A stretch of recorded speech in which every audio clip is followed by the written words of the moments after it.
universe, as we know it, was born from a singular moment of creation, an explosion of unimaginable energy and potential. This was the dawn of time, the very first breath of existence. The universe was a vast, swirling ocean of potential. It was a place of endless possibilities, where the very fabric of reality was still being woven. The waters churned with the raw energy of creation, a cosmic sea teeming with the promise of life and the mysteries of the unknown. From this primordial soup, life emerged. Tiny, simple organisms began to form, the first sparks of life in an otherwise lifeless expanse. These early life forms were the building blocks of all that was to come, the foundation upon which the future would be built. Gods and demons, both powerful beings, were born. These celestial entities emerged from the chaos, each embodying different aspects of the universe. The gods, or Devas, represented order, light, and goodness, while the demons, or Asuras, embodied chaos, darkness, and greed. The Devas, representing order and goodness, and the Asuras, embodying chaos and greed, coexisted in a fragile balance. This balance was delicate, constantly shifting as the forces of light and darkness vied for dominance. It was a time of great tension where the equilibrium of the universe hung by a thread. This was a time of epic tales, of colossal battles between good and evil, of celestial beings who walked the earth. These battles were not just physical confrontations, but also symbolic struggles, representing the eternal conflict between opposing forces. The earth itself was a battleground where the fate of the universe was decided. It was a time of myths and legends where the impossible was possible. The gods and demons performed incredible feats, their actions becoming the stories that would be told for generations. These legends were more than just tales. They were the very essence of the universe's history, a record of the cosmic struggle that shaped all of existence. This is the story of one such legend, the Samudra Manthan, the churning of the ocean. This epic event was a collaboration between the gods and demons, a rare moment of cooperation in their otherwise adversarial relationship. Together, they sought to churn the ocean to obtain the nectar of immortality, a substance that would grant them eternal life. This epic tale speaks of cooperation and betrayal, of sacrifice and greed, and ultimately of the eternal struggle between light and darkness. The churning of the ocean was not just a physical act, but a symbolic representation of the cosmic balance.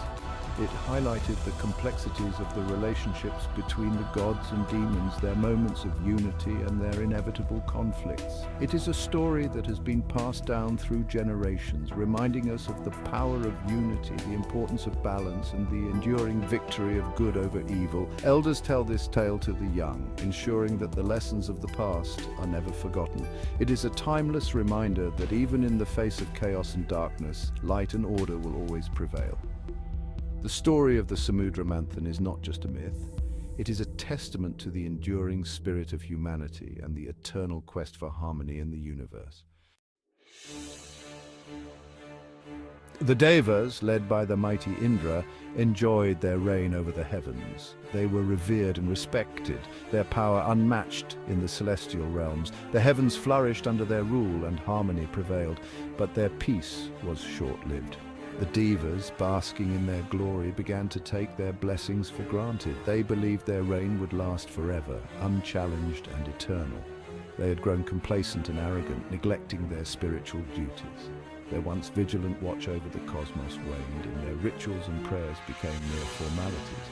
The Devas, once the epitome of divine responsibility, now indulged in their own pleasures.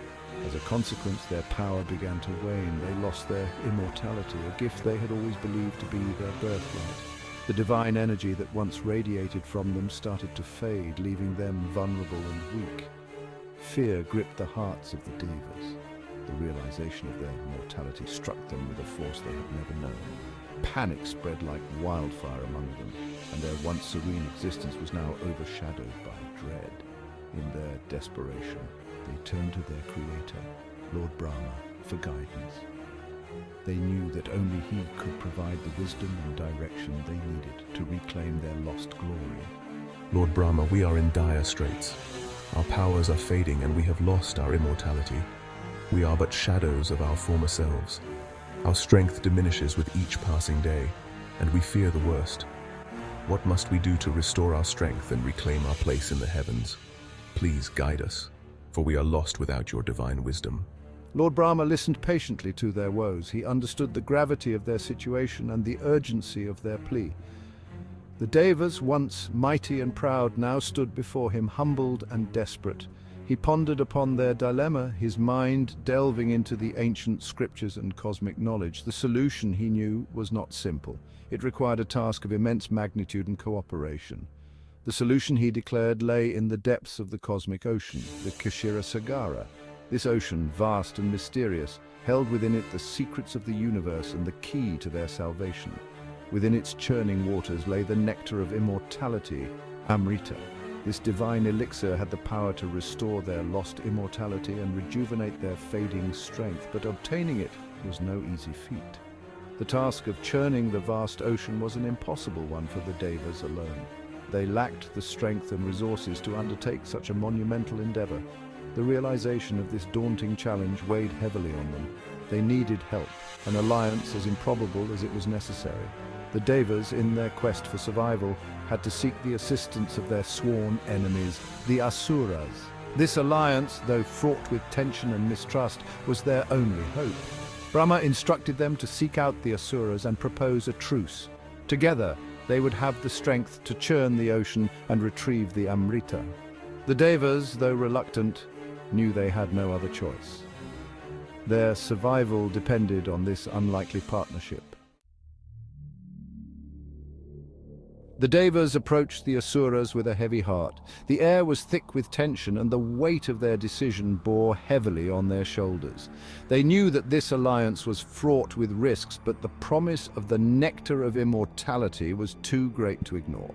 They proposed an alliance, a temporary truce, to churn the ocean together and share the nectar equally. This was no ordinary task. It required the combined strength and cooperation of both the Devas and the Asuras. The stakes were high and the outcome uncertain. We propose a truce, a temporary alliance to churn the ocean and share the nectar of immortality equally. This is a chance for us to achieve something extraordinary, something that will benefit us all. Let us put aside our enmity and work together for a common goal. The Asuras, ever suspicious, saw an opportunity. They were wary of the Devas' intentions, but couldn't resist the lure of the elixir. They whispered among themselves, plotting and scheming, their minds racing with thoughts of how they could turn this alliance to their advantage. They agreed, their hearts filled with greed for the elixir of immortality. The promise of eternal life was too tempting to pass up, and they were willing to take the risk. They believed they could outsmart the Devas and claim the nectar for themselves. Let us set aside our differences for now. Together we can achieve what neither of us could accomplish alone. This is a momentous occasion, and we must seize it with both hands. Together we can achieve the impossible. By combining our strengths and resources, we can churn the ocean and obtain the nectar of immortality. This is a rare opportunity, and we must make the most of it. The stage was set for a monumental task. The ocean stretched out before them, vast and mysterious, its depths hiding the coveted nectar. The Devas and Asuras stood side by side, ready to embark on this epic journey. Preparations began on a grand scale. The air was filled with the sounds of chanting and the scent of incense. Everyone knew the significance of the task at hand, and they worked tirelessly to ensure everything was in place. Mount Mandara, a colossal peak, was chosen as the churning rod. Its towering presence symbolized the immense effort required for this endeavor. The mountain was brought to the ocean, its base anchored firmly in the depths. Vasuki, the king of serpents, agreed to be the churning rope. His massive coils would encircle the mountain, allowing the Devas and Asuras to pull and churn the ocean. Vasuki's participation was crucial, and his presence added to the gravity of the situation. The Devas held his head, the Asuras grabbed his tail. Each side took their positions, their hands gripping the serpent tightly. The tension was palpable, and the air crackled with anticipation. The stage was set, the churning was about to begin. The Devas and Asuras braced themselves, ready to pull with all their might. This was a moment of unity, a rare collaboration between two opposing forces, driven by a shared desire for immortality. The journey ahead was uncertain, but they were determined to see it through to the end. Section 4, the churning begins, a cosmic maelstrom. With a thunderous roar, the churning began.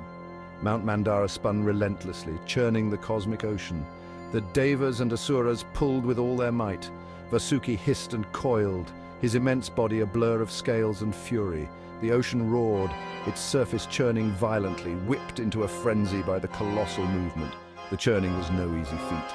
The mountain began to sink into the ocean.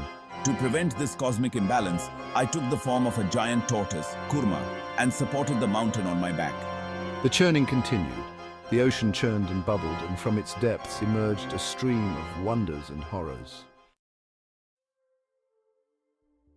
Section 5. Treasures from the Deep, Gifts from the Ocean. One by one, treasures emerged from the depths of the churning ocean.